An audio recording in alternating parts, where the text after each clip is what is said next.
Hello, so in this video, what we're going to do is we're going to show you how to calibrate a materials test machine.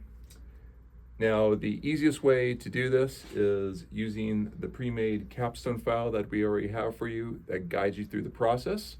But I'm going to show you how you can use this file to actually do the calibration.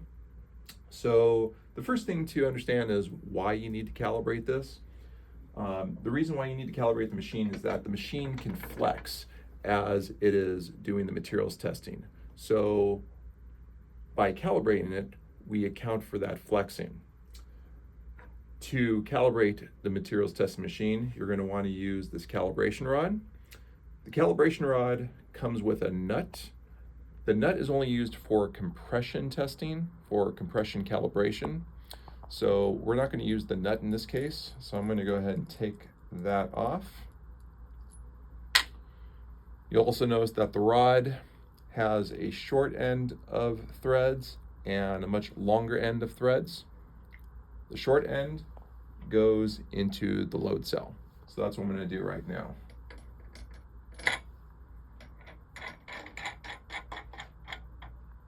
Okay, so that is now in the load cell. So the next thing I'm going to do is I'm going to take the knob and put it at the top. So that's tight, but we do not want it tight, so I'm just going to loosen it up a little bit so that there's no force on the machine right now. So going back to the file, the first page just gives you an introduction to what you're going to be doing. The second page talks about the theory of the calibration. And from here, it shows you how the calibration wizard works. And the nice thing about the calibration wizard is that it guides you step by step on how to perform the calibration. This talks about choosing calibrations. So I'll go over that in a moment on showing that you can actually store more than one calibration in the machine. You actually can store calibrations in the machine itself or on your computer in the capstone file. That's what this tab talks about a little bit more, is how you can manage those calibrations. And the reason why you might want to have multiple calibrations is that every sample you use is tested over a different range. So you might need to have a calibration that goes from 0 to 6,000 newtons, or another one might need only go up to like 0 to 500 newtons or 0 to 1,000 newtons. So that might be one reason why you'd want multiple calibrations. However, for most cases, one calibration is going to serve you very well. So let's practice taking some data first. You notice that we have a position versus force graph. The first thing that we have to do is we need to seat the test sample. So what that means is you want to make sure that there's no gaps in here, that it's a very nice solid connection. So to do that, I'm going to go ahead and hit record. So if you remember, it starts off loose. So you should have 0 newtons on here, but I'm going to go ahead and just click the 0 button anyway to make sure everything starts at 0. Okay, and then I'm going to just slowly turn the crank until we get to around about 100 newtons or so. You'll notice that you don't see that much of a change, so I'm going to go ahead and expand it so you can see all the data. We'll get the legend out of the way. So now I'm going to go ahead and move it back down, not quite to 0. I'm going to try to go to around 10 newtons or so. So about to there. Now you notice that the going back, the line did not follow the original line going up. So it's not quite seated yet. It's seated once you go back and forth, that the lines basically go on top of each other. So I'm going to go ahead and repeat that a few times.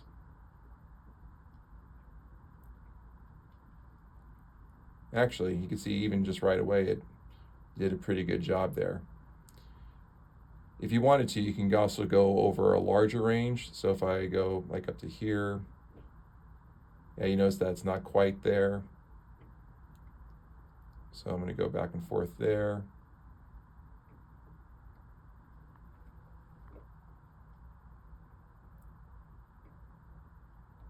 And that looks properly seated there.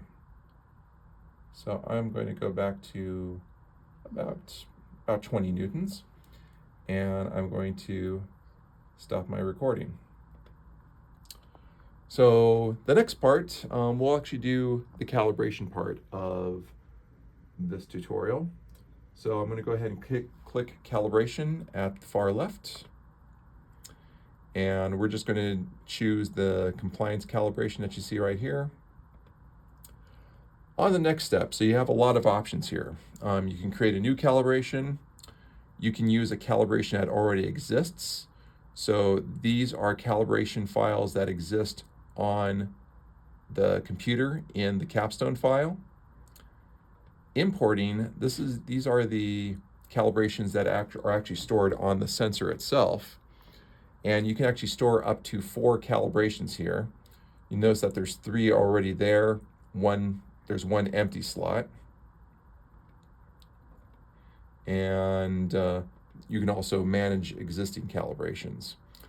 So I'm going to go ahead and create a new calibration. I'm going to click next. Notice I have my position versus force graph here. And it gives students instructions on how to do the calibration. So you can see in this part, it tells the students to install the calibration rod, which we have already done. So I'm going to click next. So now we're going to record a smooth run of data. Now this is where you need to be very careful when you're doing this, because you'll notice in the instructions it says to record the data over the range that you want to be calibrated. So in this case, we're going to go up to around 6,000 newtons. But here's the really important part, and this often gets missed very easily, and then it screws up your calibration, is that when you get a smooth run of data, stop recording and then proceed to the next step. Very, very important that you stop the recording before you move to the next step. So I'm going to go ahead and do that right now. So I'm going to go ahead and click record. And then I'm going to go ahead and slowly move the crank until I get to about 6,000 newtons.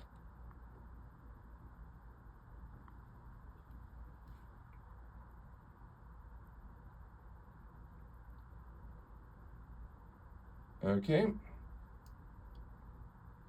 And then I'm going to click stop to stop recording that data. So now I can move on to the next step. And from here, it shows you the fit that it's going to apply and that the curve fit was successful. So I'll go ahead and click next. Now I have to give the calibration a name. I'm going to call this, I'll call this sample calibration for this video.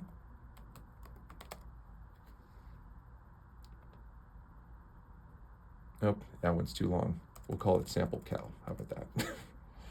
All right, and I'll click finish.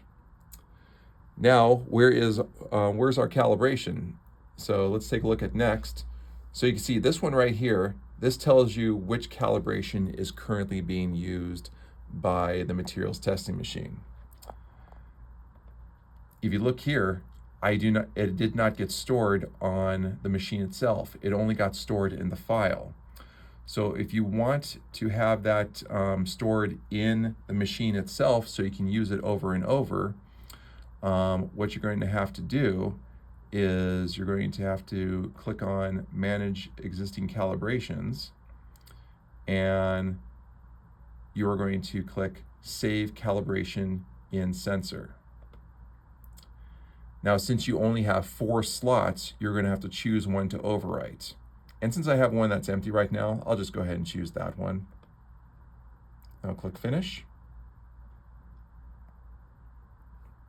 And if we take a look again, you can see that it is currently in the machine, so it's there for us for future use. And since it's already selected for simple calibration, we're good to go. And that is the basics on how to calibrate the materials testing machine. If you need any further help, the best thing to do is to refer to the sample file.